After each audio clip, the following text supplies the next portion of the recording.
Ketika mendengar ucapan ini, Tracy semakin tak tenang. Carlos karena hobi bela diri, makanya sejak kecil ia memiliki fisik tersehat di antara 3 anak. Tetapi beda dengan Carlos, sudah diculik beberapa hari, seharusnya mereka diperlakukan sama. Sekarang Carlos sudah sakit parah, maka Carlos... Nona Tracy, Anda jangan cemas. Lily mengetahui isi hati Tracy dan buru-buru menenangkan. Barusan aku menelpon Thomas. Ia sudah membawa beberapa pengawalnya kembali. Tak lagi dikendalikan oleh pria brengsek itu. Ia sekarang sudah menghubungi Jeff, membantu Jeff mencari Carlos. Bagus sekali. Begitu Paula mendengarnya, ia lekas berkata, Kak Jeff terus berkeliaran selama seminggu. Tenaganya terbatas. Sekarang ada Kak Thomas yang membantu. Pasti bisa segera menemukan Carlos. Thomas membawa 18 orang pengawal terbaik di sisinya. Pasti dapat membantu. Lily berkata, tapi tanpa adanya mereka, Billy semakin bersikap brutal. Sekarang yang terpenting adalah menyelamatkan Carlos. Tracy berkata, lalu bertanya dengan bingung, tapi bagaimana Thomas bisa bebas dan membawa 18 orang? Soal ini aku tidak tahu. Lily juga merasa aneh. Barusan aku juga terkejut saat menerima telepon. Ia juga bilang padaku, mulai sekarang tak perlu mendengarkan si palsu itu. Langsung berpaling begitu saja? Tanya Paula terkejut. Benar.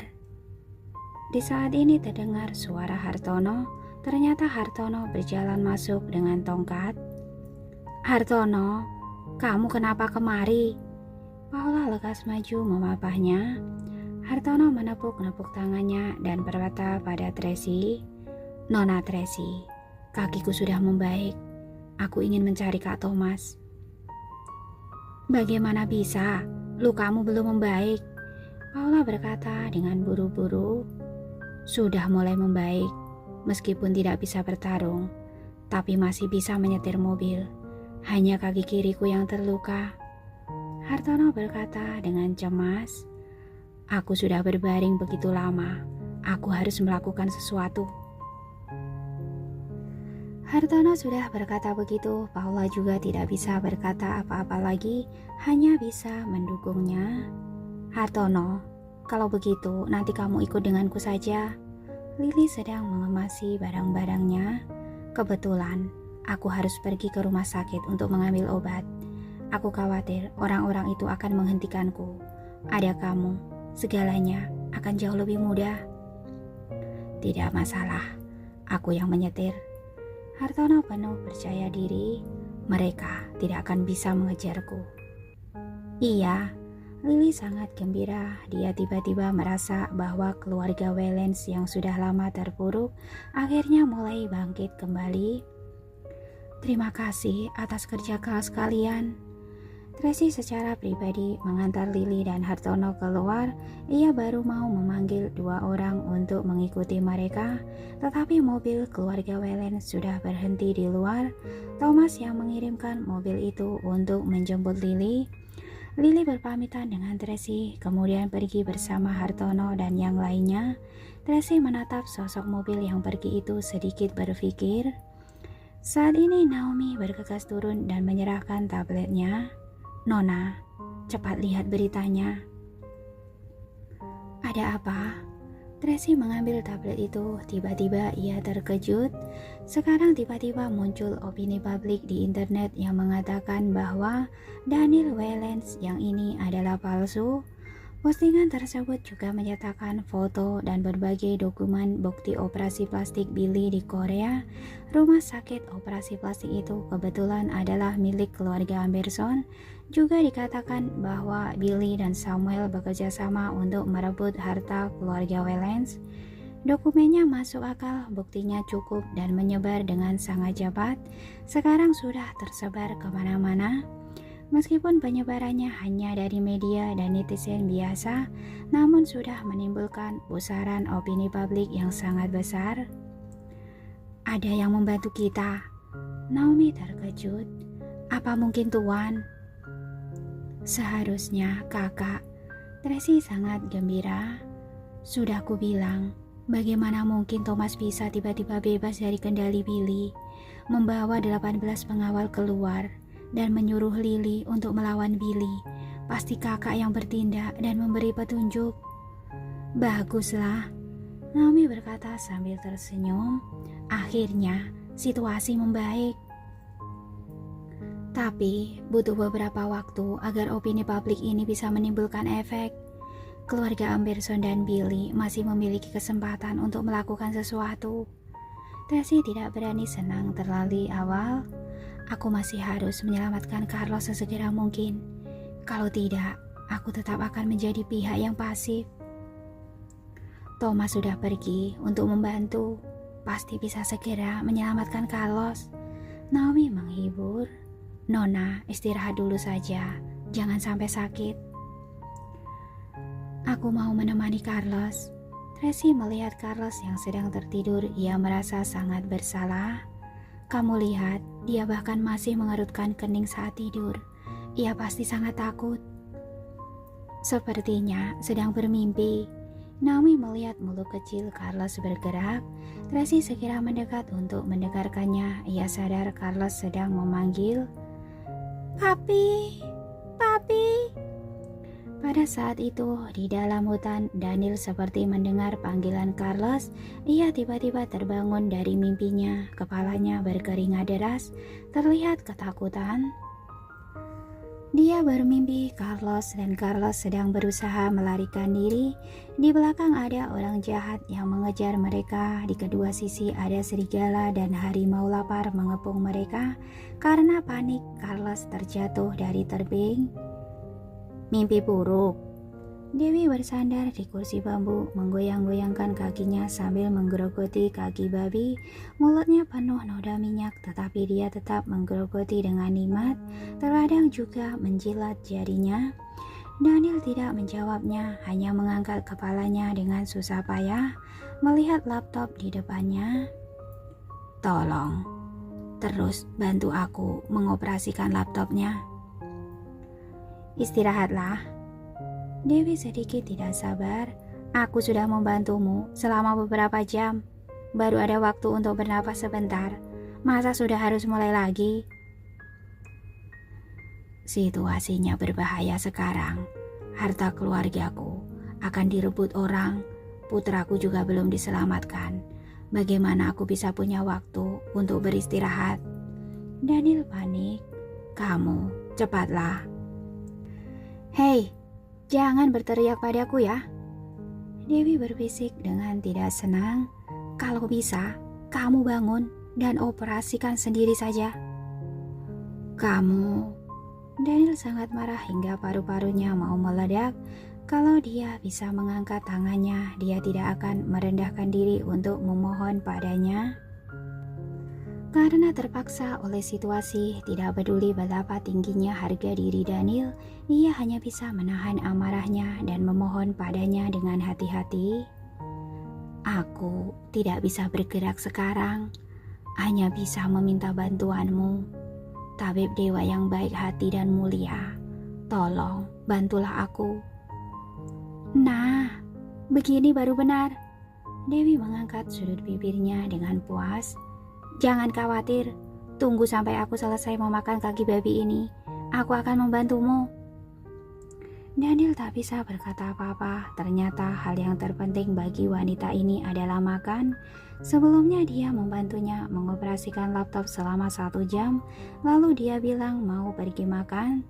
Saat Daniel bangun tidur, dia sudah menghabiskan sepanci daging babi.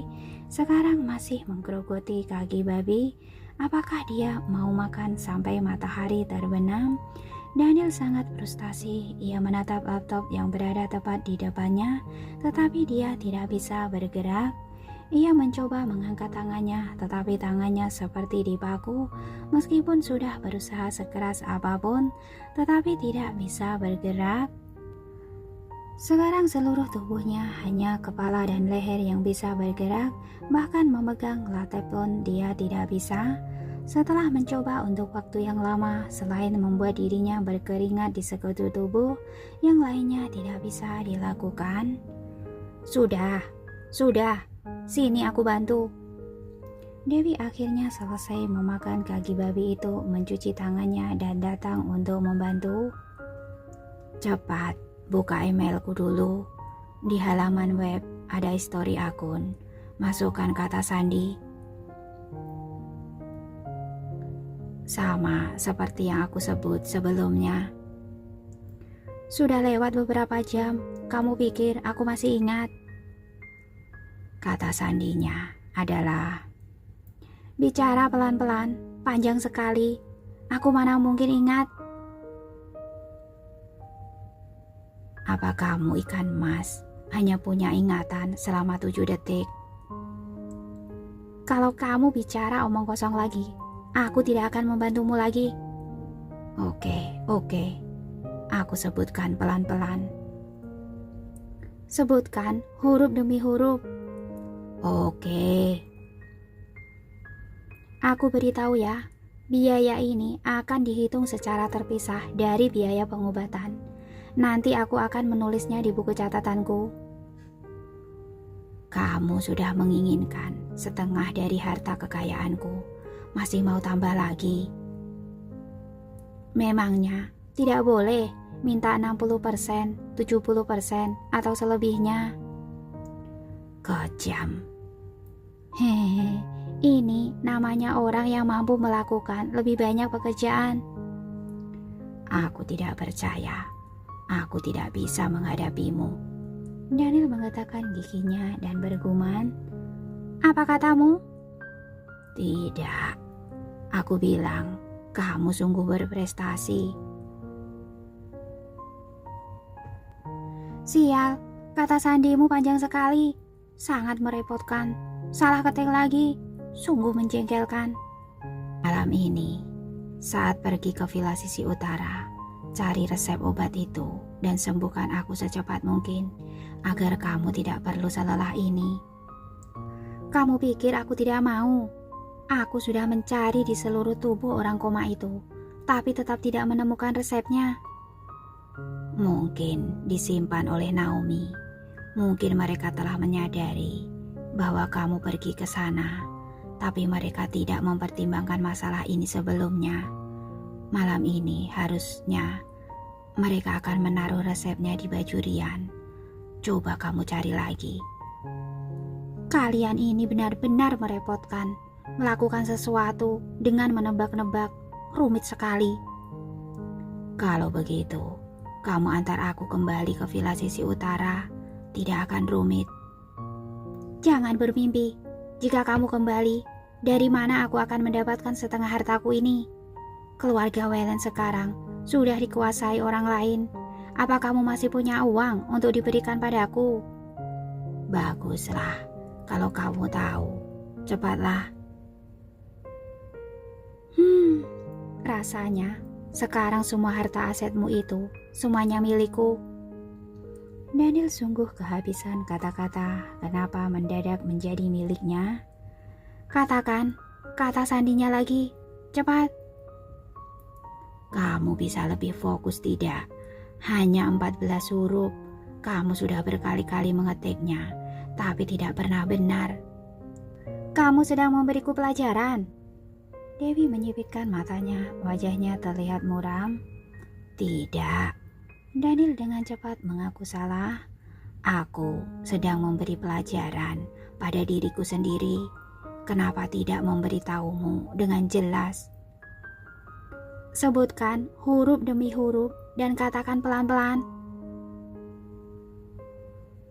Kalau terlalu lambat, sistem akan secara otomatis berhenti.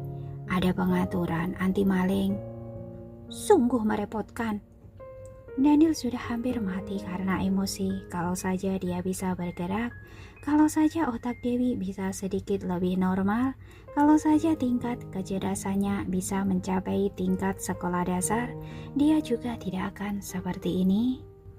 Daniel sedang bertahan dengan susah payah, sementara di sisi lain, Tracy sedang memperhatikan berita di internet. Situasi opini publik sebelumnya menguntungkan mereka, tetapi 1 jam yang lalu, mereka mulai membersihkan postingan yang mempertanyakan identitas Billy. Jika keluar berita baru pun akan segera dihapus. Dengan cepat postingan-postingan itu sudah hampir dihapus semuanya. Naomi menghela nafas. Keluarga Amberson memang tokoh besar di industri media. Dengan cepat mereka sudah mengendalikan arah opini publik. Itu hanya salah satunya. Tracy mengerutkan kening. Aku pikir orang yang merilis opini itu sepertinya telah berhenti. Berarti bukan kakak yang melakukannya. Kakak tidak pernah melakukan sesuatu setengah-setengah. Bukan Tuan. Lalu siapa? Naomi sangat penasaran. Aku juga tidak tahu. Mungkin orang suruhan Direktur Tony atau Paman Sanjaya. Tracy menebak, mungkin kemampuan mereka terbatas, atau mungkin mereka telah ditemukan oleh orang-orang Amberson dan diancam oleh mereka. Lalu, bagaimana? Apa lebih baik kita melakukan sesuatu? Naomi bertanya dengan tergesa-gesa. Sekarang, Carlos ada di tangan mereka. Aku tidak bisa berbuat apa-apa. Tracy lanjut melihat email, mengerutkan keningnya dengan erat. Aku berharap Jeff dan Thomas bisa secepat mungkin menyelamatkan Carlos, karena keluarga Amberson mungkin akan bertindak lebih awal. Saat dia berbicara, telepon berdering, telepon dari Direktur Tony. Suaranya sangat emosional. Aku pagi-pagi menerima telepon, memintaku datang ke perusahaan untuk mengadakan rapat dewan direksi. Aku kira situasinya telah berubah. Tapi aku baru tahu, ternyata Presiden Daniel menginginkan Samuel untuk bergabung menjadi dewan direksi. Apa? Tracy melebarkan matanya dengan terkejut. Dia sudah menduga keluarga Amberson akan mengambil tindakan lebih awal, tapi tidak disangka gerakannya begitu cepat. Sekarang langsung ingin menjadikan Samuel sebagai dewan direksi Grup Waylands. Begitu membiarkan Samuel bergabung menjadi dewan direksi, kelak Grup Waylands akan menjadi milik Amberson. Direktur Tony berkata dengan penuh emosi. Aku tadi terus menelpon Sanjaya, tapi nomornya tidak bisa dihubungi. Tracy, kamu harus segera memikirkan cara. Biarkan aku memikirkannya. Tracy memegangi dahinya, hatinya sangat gelisah. Rapat dewan direksi dimulai jam berapa? Jam 3 sore. Direktur Tony buru-buru berkata, sekarang sudah jam 2, masih ada 1 jam. Direktur Tony, aku tutup telepon dulu, nanti aku akan menghubungimu. Oke, aku tunggu kabarmu. Direktur Tony sedikit merasa bersyukur. Tracy, sekarang hanya bisa mengandalkanmu. Kamu adalah harapan terakhir Grup Waylands. Kalimat ini sangatlah berat. Tracy merasa tekanan yang dia rasakan sangat besar, tetapi dia tetap harus memikul tanggung jawab ini. Aku mengerti. Setelah menutup telepon, Tracy merasa bimbang. Sebenarnya saat ini dia tidak berpikirkan solusi apapun. Dia tidak tahu harus berbuat apa. Bagaimana kalau kita menelpon Tuan? Naomi bertanya dengan hati-hati. Hal seperti ini dari awal memang bukan keahlian kakak. Kalau kakak bisa membantu, tidak perlu aku katakan. Kakak pasti sudah berinisiatif untuk menghubungiku. Tracy sangat tidak berdaya. Semalam saat aku dalam bahaya, bukankah kakak sudah bertindak? Itu karena dalam hal kekuatan, dia bisa menekan Samuel. Tapi dalam hal bisnis, harus bermain trik. Kakak tidak punya alasan kuat untuk campur tangan. Lalu, apa yang harus kita lakukan? Naomi panik. Tracy dengan perasaan rumit membolak-balik dokumen di rak buku. Ia terus memikirkan sebuah solusi. Tak lama ia tiba-tiba teringat sesuatu. Sebelumnya Bibi Riana menyerahkan sebuah kotak kepadanya dan ia juga berpesan bahwa di dalamnya ada barang yang sangat penting. Sebelum terjadi sesuatu pada Daniel, dia berpesan kepadanya harus menyerahkan kotak itu kepada Tracy. Sekarang dipikir-pikir, terakhir saat dia menelpon Bibi Riana, dia seperti ingin memberitahunya sesuatu. Apa mungkin di dalam kotak itu ada sesuatu yang dapat membantunya?